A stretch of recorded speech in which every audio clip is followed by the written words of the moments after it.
I love that song, but let me go back and read the verses I read at the beginning. Solomon is taking a charge from his father.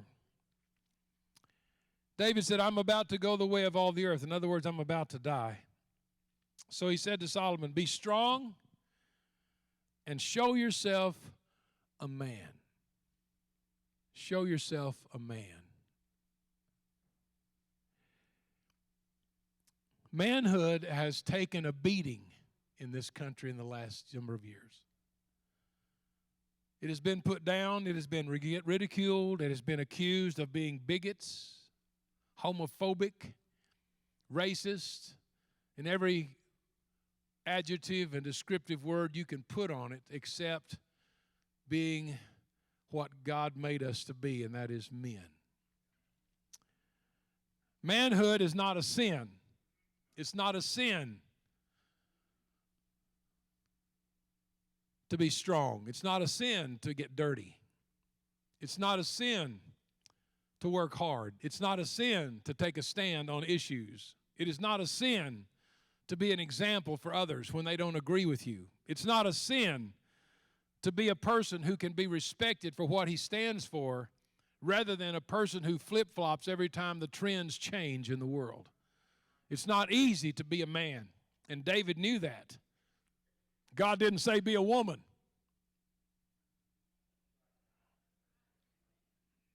Never told us to be women, told us to be men.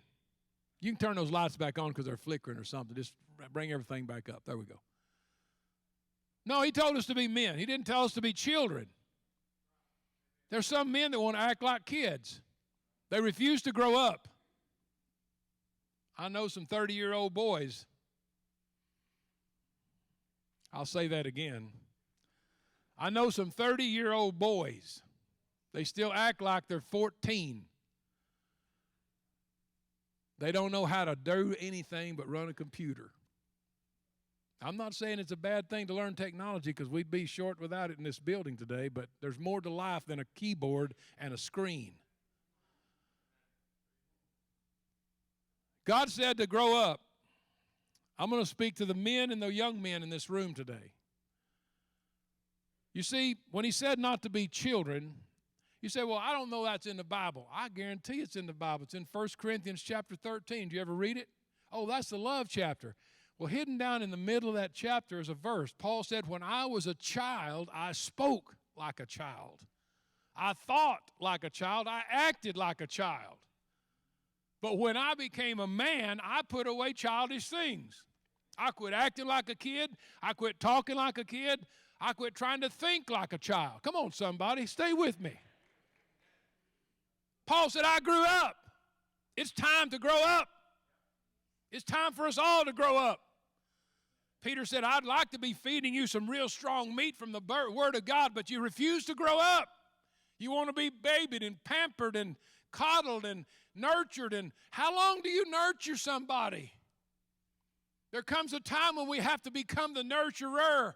We have to be transformed from a consumer to a provider. We are changed as we grow up. We change, folks. This is Father's Day. Thank God for our daddies here today. I respect our older men more than you can begin to imagine. These are the toughest people I ever met. They are tough. They are tough. I remember my grandfathers. They were tough men, hard working. Both of them were farmers. That's all I ever knew growing up was a tractor and a hoe handle. And it wasn't used on me. I used a hoe to hoe weeds. I grew up in a cotton patch, hoeing Johnson grass and careless weeds and anything else that didn't look like a cotton plant. My grandfathers were men. One was a Christian, one was not. But I respected them. You know why? Because they were hard workers. They never asked if they were going to go to work that morning. They didn't even get up and say, well, I don't know if I'm going to go plow today or not. Poppy Meador would get up at 4 o'clock in the morning, go into the kitchen. My grandmother had already made the coffee. It was in the kettles. He had to turn the burner on, heat it up. That was back when we had the old percolator kettles. You remember those, percolator coffee? Nothing like that. Still nothing like it. Poppy would sit down at the table at 4:30 in the morning, pull his cigarettes out, get him a cigarette, sit there and drink his coffee and listen to Rowdy Peoples on KWFT, Wichita Falls, Texas. get the latest on the farm and ranch news, and before daylight, he was ready for breakfast. My grandmother was up at the crack of dawn fixing breakfast for him, and if I was there, she fixed it for me because I knew what was coming. We're going to the field today. We're going to work. Same thing in my house. We just got up knowing that today is a day that we're going to go work. It's a sad thing that people don't get joy out of their work anymore. They dread their work. They don't like their job. They don't enjoy working. I say life's too short to be miserable. Find something you enjoy doing and then go do it. If it's legal, go do it. If it's illegal, don't do it. I mean, God didn't tell us to sell drugs for a living, did he, huh? Unless you're a pharmacist, that's okay. And they are prescription. They're supposed to be according to doctor's orders. That's another story. But what I'm telling you, if you don't like what you're doing, find a job you love and go after it. Get joy from your work. I never heard my grandfathers ever complain that they didn't enjoy farming. It was hard work. It was hot work. This was before cab tractors and air conditioners.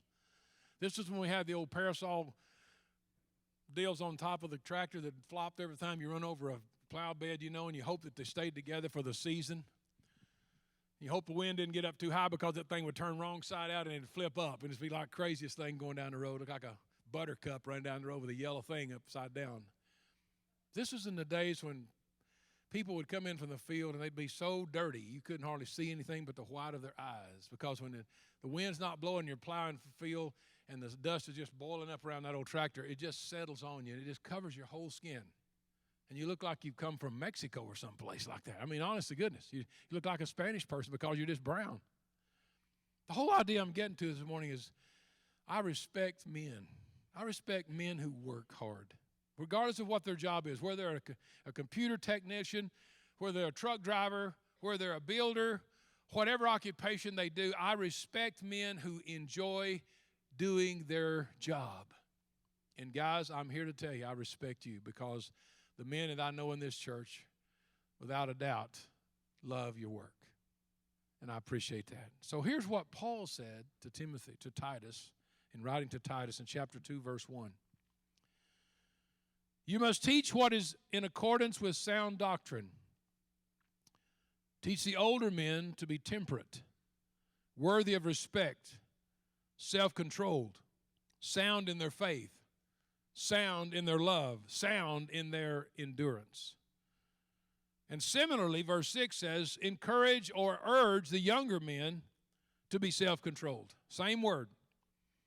In everything, he said, set them an example by doing what is right, what is good.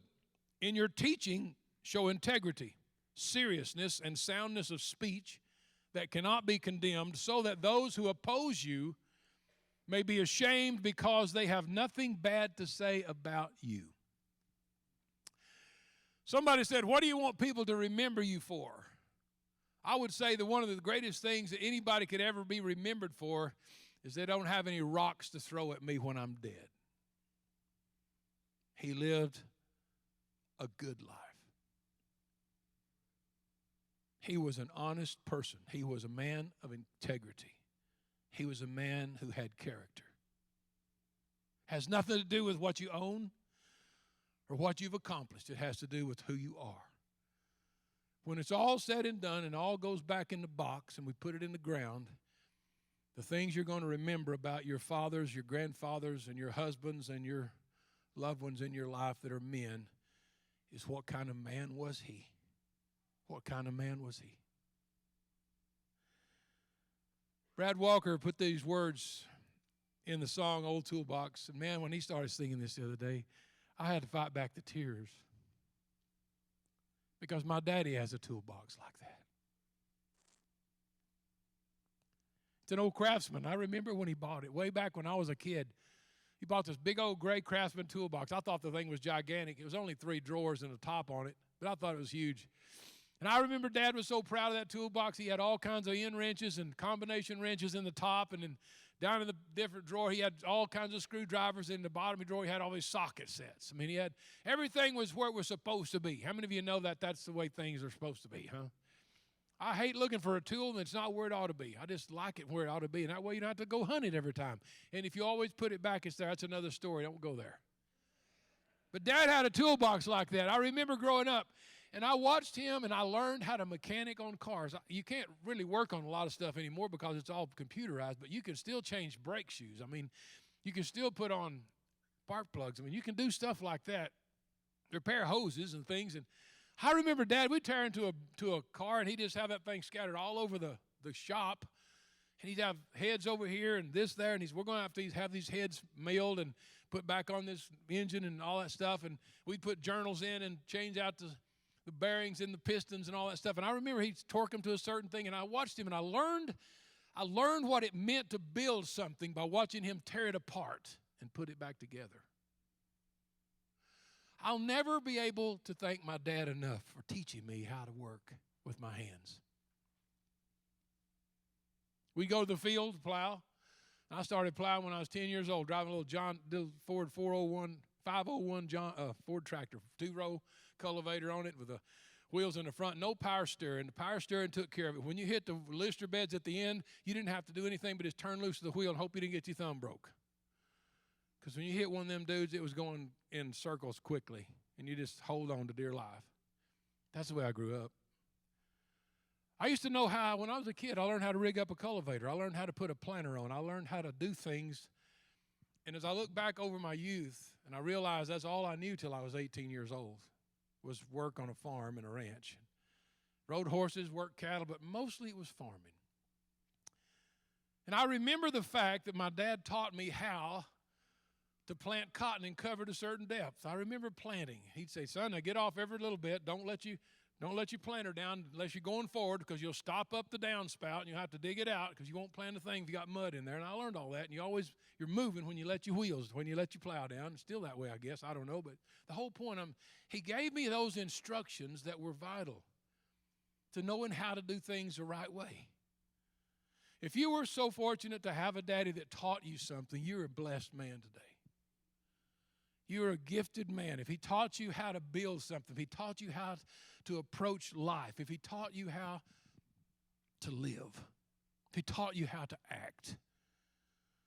I was taught as a child to respect women. I still do. I still think it's okay to open a door for a lady. She doesn't have to be your wife, and she shouldn't have to wait on you to get there. We should just do it. I think it's okay to sit her at a restaurant first. Don't go plop your butt down in a chair and wait for her to sit down. Make sure your wife has a seat and let her choose which seat she wants. Okay, honey, you sit there. Like, okay. No. I still believe it's all right to consider your wife and to consider those who are ladies. You say, well, they ought to act like ladies. You know, women would act like ladies if they were treated like ladies. I find out that people respond to treatment they get. If you're treated with cheapness and irreverence and harshness and crudeness, people are going to respond that way because there's a defense mechanism made into people's lives that says, you know, I'm going to be treated like dirt, so I might as well get ready for this and just let it go. But I still believe, and I was taught, you treat women with respect. You treat them like a lady. It's okay to compliment somebody if you're a man. It's still good to say thank you. It's okay to say thank you. It's all right to say yes, sir, and no, sir, and yes, ma'am, and no, ma'am. Somebody says, well, why do you do it? They're younger than you are. It doesn't make any difference how old people are. When you treat people with respect and you show a little bit of courtesy and how to act around people, people take notice of that. It's all right to compliment somebody on something. You did a great job. That was a beautiful dress. That song blessed my heart. I love this, whatever. It's all right to bless somebody. It's okay to tell somebody how much you appreciate them. So what kind of tools are in your box? I had lots of tools in mine. It wasn't just end wrenches and saws and hammers and crescent wrenches and all that. I learned early on that God comes first. God came first. I remember so vividly. I was about 6 years old. We were living on a sand farm west of Peacock, Texas. An old place that, honest to goodness, should have been used for peanuts or something, but we were cotton farmers, and that's where my daddy was farming, and we were living in a house about a quarter of a mile off the road up the hill. And I remember it was in the middle of June, and we just got the cotton in, and it came a rain.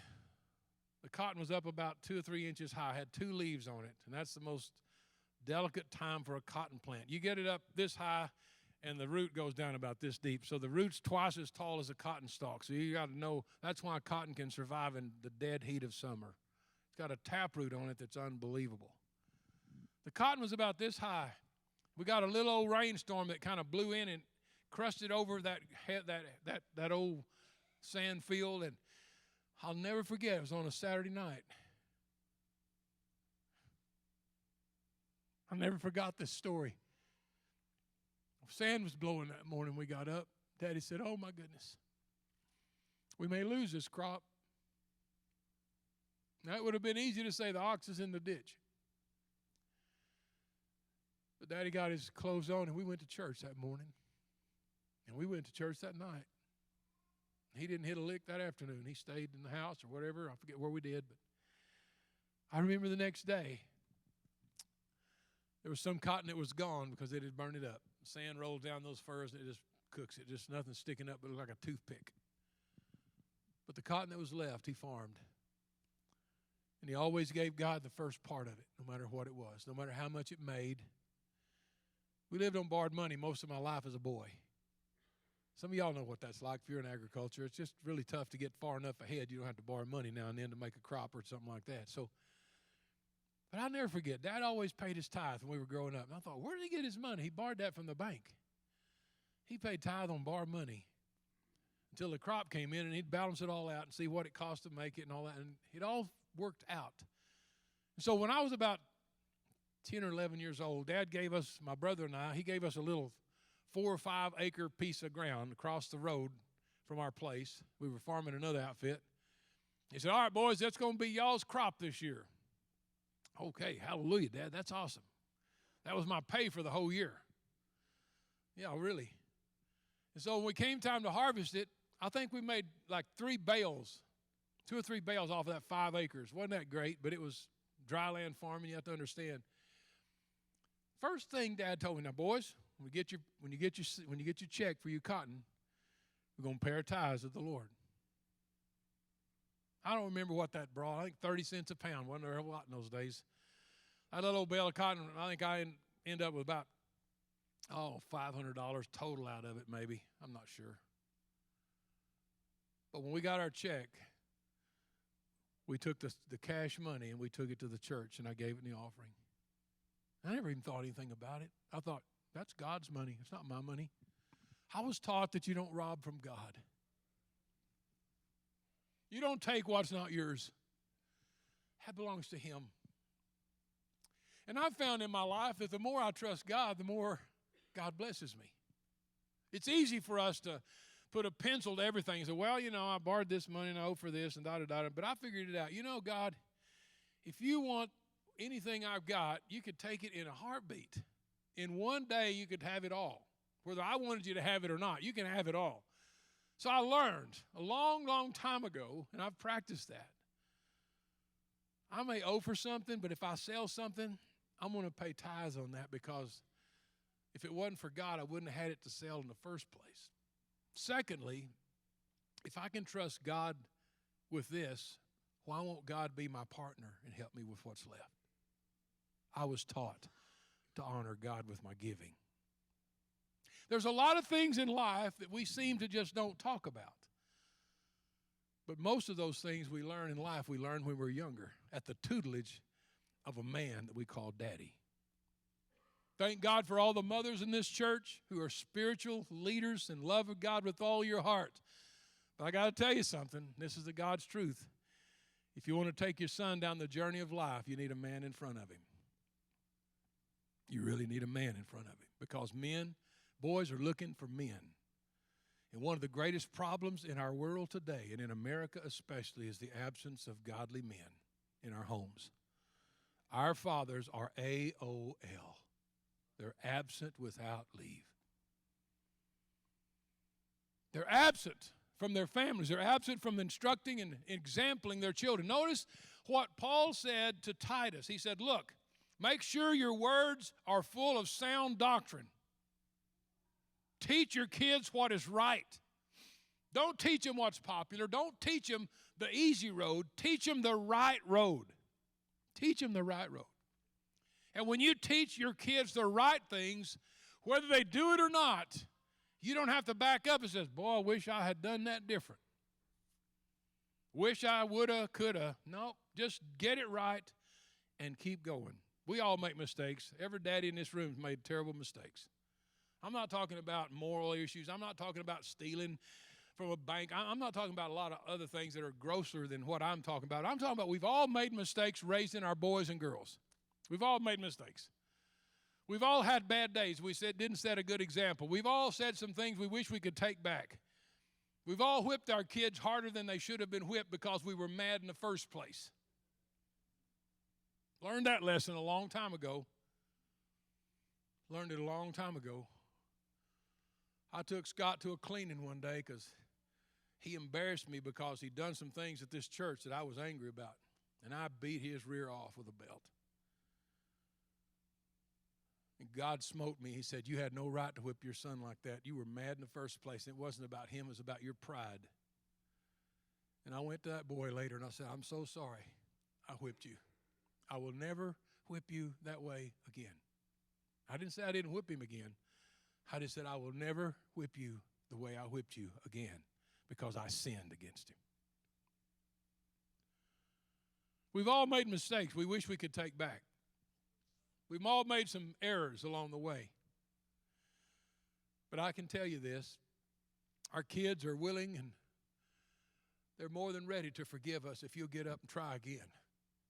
Just don't leave home. Just don't walk out on mom. Just don't say, I ain't into this. This is not my bag. I'm not into raising kids. Well, you shouldn't have had them in the first place. You're into raising kids. If you got 2 boys, 2 girls, 1 of each or none, you're into that home.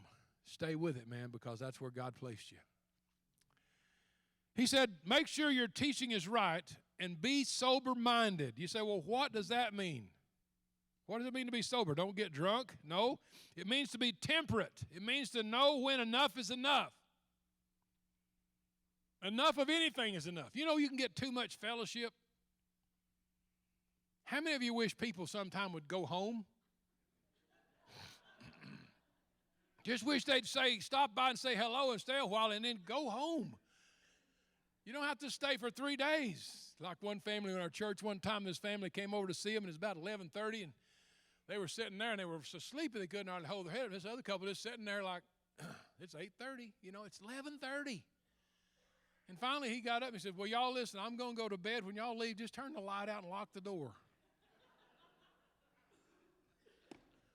You can get too much of anything. Know when enough is enough. It's not wrong to play golf. It's not wrong to fish. It's not wrong to take Sundays off and do things sometimes. I think people need rest, and I think they deserve it. I really believe they need time off with family and whatever. But don't make it an every other weekend affair, because what you do in that case, too much is too much. You're setting an example for your kids that in unfaithfulness is okay. You don't have to be committed. You don't have to be there. No, you need to be wherever you're going to be. You don't do that on your job. You shouldn't do it to God. You don't just show up for work when you feel like it and say, I need a day off. I'm tired. I worked 3 days already. It's Thursday. Shoot, man, I'm gonna go to town today and lay around and whatever. And you wouldn't do that, because if you did, you wouldn't have a job tomorrow, because your boss says, you know what, if you're not going to work the hours I need you to work, I don't need you. So too much of anything is too much. Do you know when to say when? Be sober-minded. In the King James Version, it says be grave. G-R-A-V-E. Grave is a word. That's something you have in a graveyard, no? To be grave means to be worthy of respect.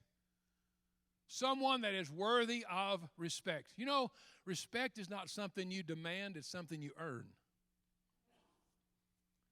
I've heard people say, you better respect me because I'm your father. That boy won't respect you if you threaten him with that. If you don't set a good example for him, he has no reason to respect you except for the name you carry.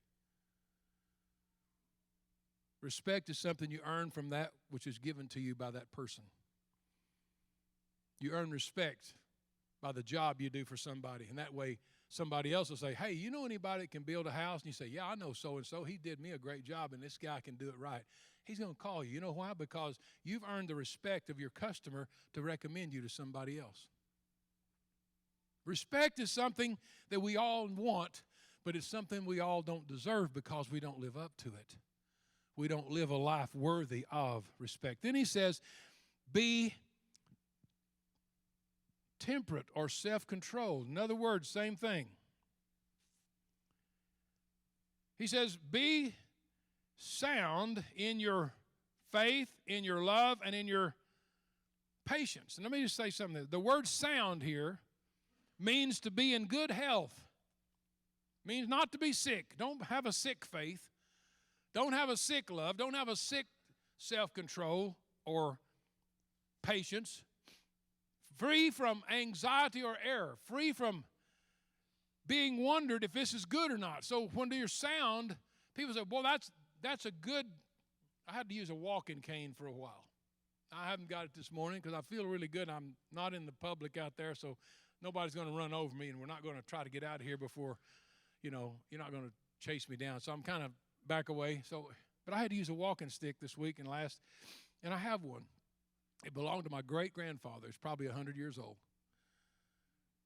Has an old white-looking rubber tip on it that's, I don't know how old. I remember my grandfather putting that on there when he had it because he wore the other one completely off. This cane's 100 years old probably, and it's made out of hickory.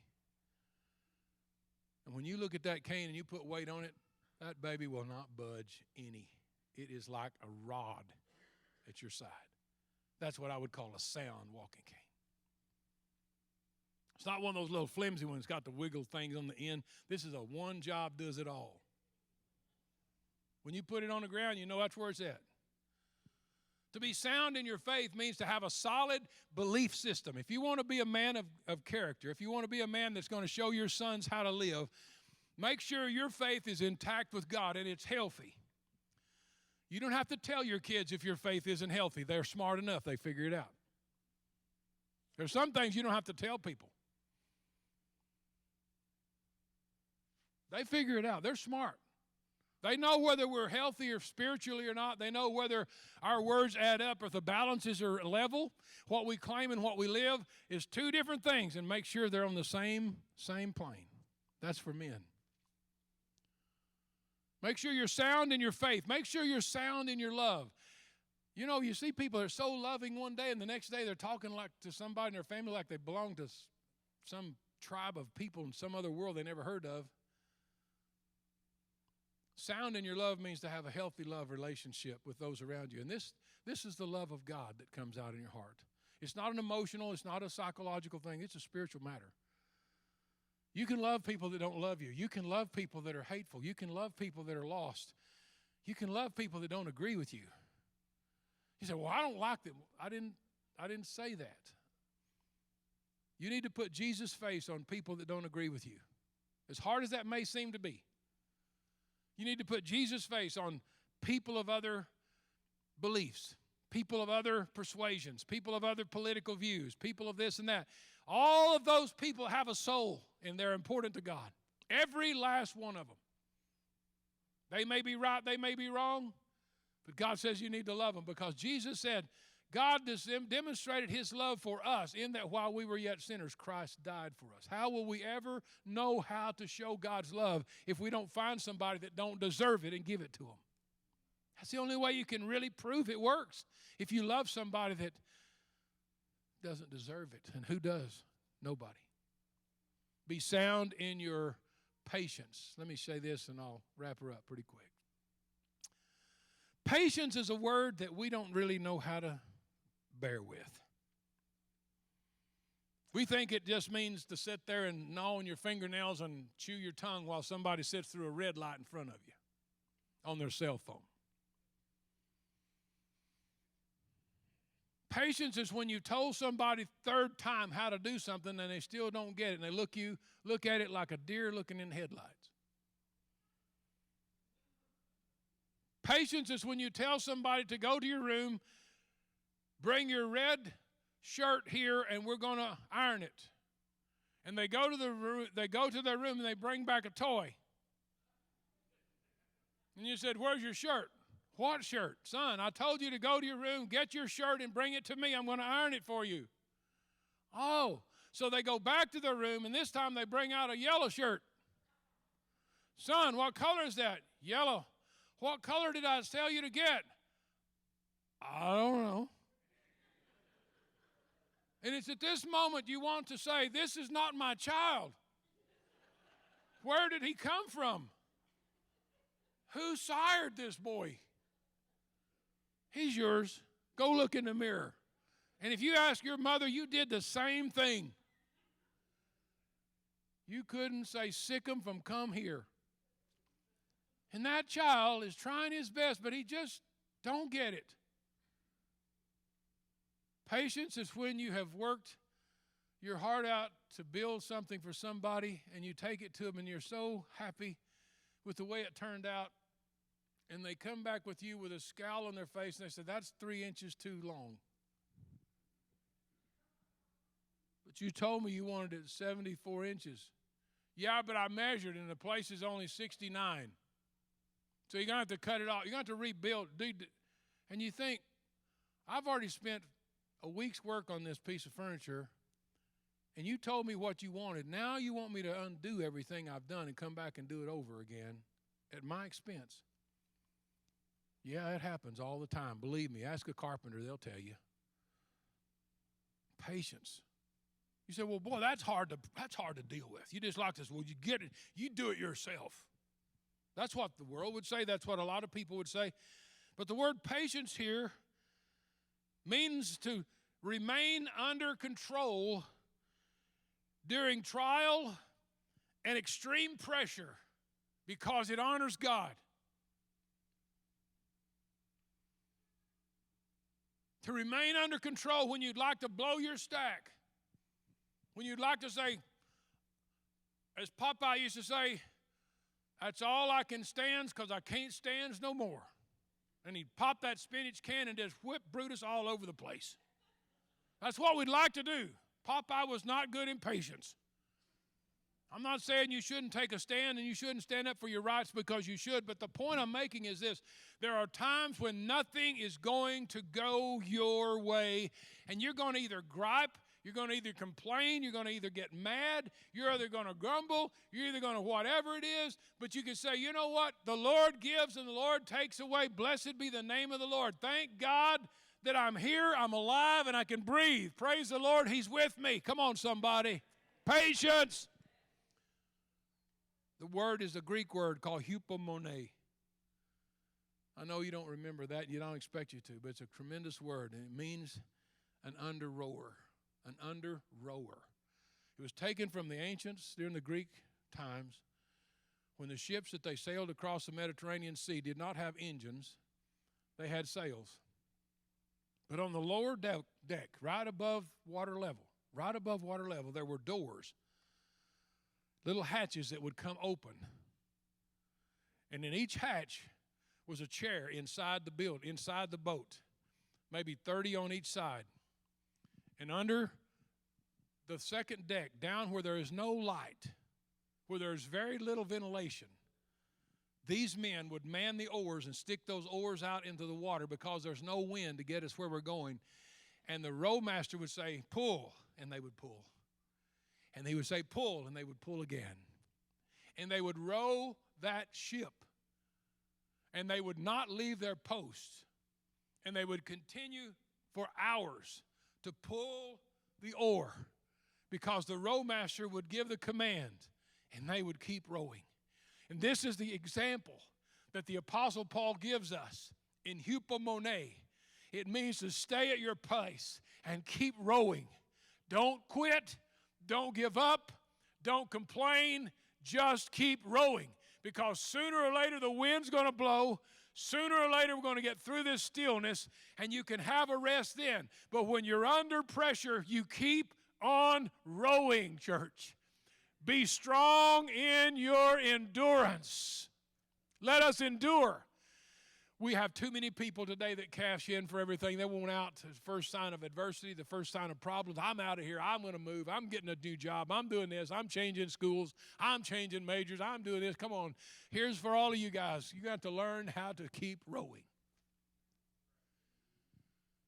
You just got to learn how to keep going. Keep going when you don't feel like it. Keep going when nobody else thinks you should, and people will try to talk you out of it. If you know it's the right thing to do, buddy, sister, son, keep on rowing. Keep pulling the oar. I'll close with this. There's only one admonition Paul gives to the younger men, and it's that same word he gave to the older men. Young men, I want you to be self-controlled. How many of you young men are under 25 years old? How many guys are under 25? I want you to stand. All of you over here. 3 of you. Okay. Y'all keep standing. I'm talking to you. Oh, here's 2 over here. I'm talking to you guys. There's another one. Okay, got 5, 6. Lucas, how old are you? Get up. You're under 25, aren't you? I thought, did you have a bunch of birthdays I missed? Yeah. Okay, boys, I'm telling you something. The greatest challenge you'll have in life is to know how to keep control of your mind and your body and your heart as you grow up. Because if you don't learn it at a young age, it's going to get harder the older you get. If you don't learn how to say no to temptation as a teenager and as a young man in adult life, when do you think you're going to be able to say no? Is it just going to automatically dawn on you when you hit 30? Nope. Because there's some 30-year-old boys that have never grown up. They've never learned how to say no. Paul says to them, he says, boys, here's what I want to tell you. With God's help and with a little common sense, there's not a problem in this world that you can't fix. Just keep going. I love Bradley's song.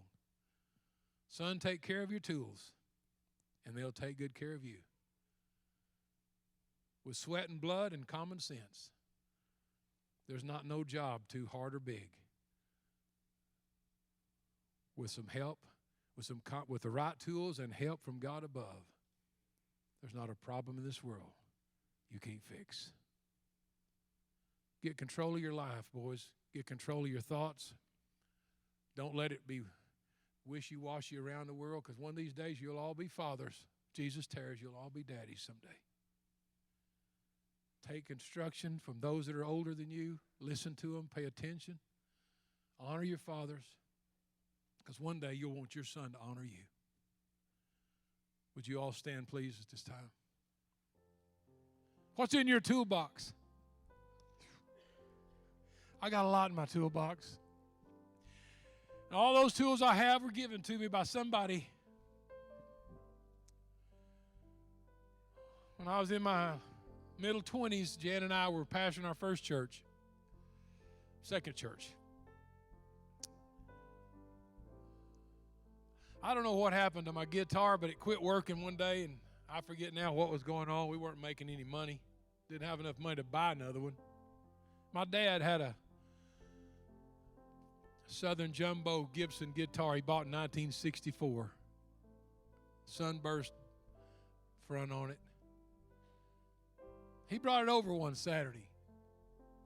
Brought that guitar into the house. He said, son, I want to give you this guitar, and it's yours as long as you stay in the ministry. Well, I've still got it. I've played that guitar thousands of times.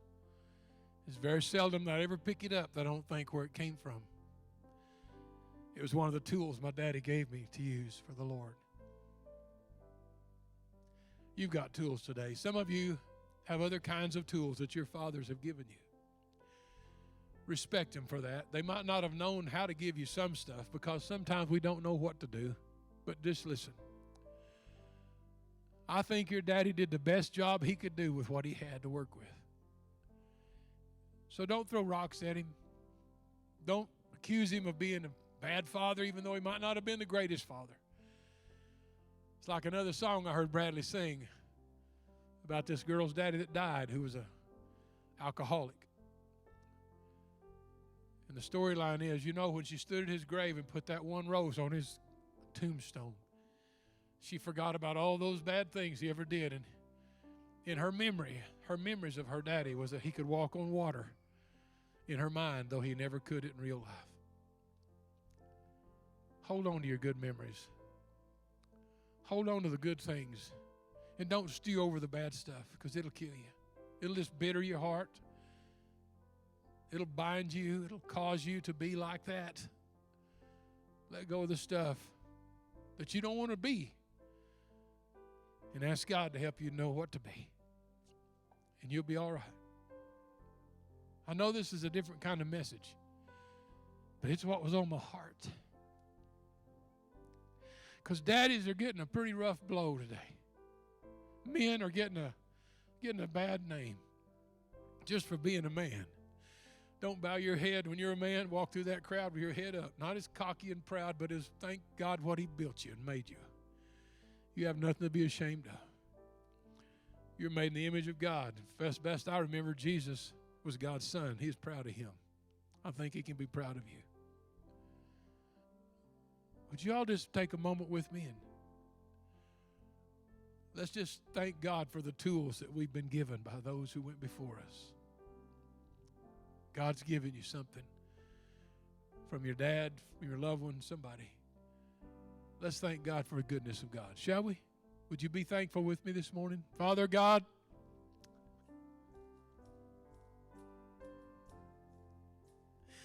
some of these men here don't have a daddy that's alive today. I've buried many of them in the last 35 years, but I remember many of those men and the life they lived, the grandfathers, dads, men of God, men of character, not perfect men, because there are no perfect men, but they were men, and I respect them for that. I thank you, Lord, that they weren't ashamed of who they were. They weren't afraid to be a man. They weren't afraid to work hard and to live right and to do the things that were honorable to God. And I pray today that you'll help all of us to take the tools that somebody gave us, and we'll put them to good use, and we'll live a good life and walk with integrity and character, self-control and patience and strength. For God, we want to stand before you someday and give a good report. So my prayer today for this church and all these men, thank you for making them who they are. I don't want any of them to be ashamed of who they are. We may be ashamed of some of our actions and deeds, but we don't need to be ashamed of who we are, because we're men. God says, act like a man, be a man. So let us be men who are examples to our wives and our children and those who know us. May they look at us and say, that's the kind of guy that every guy ought to be. I pray for this church now. Bless it.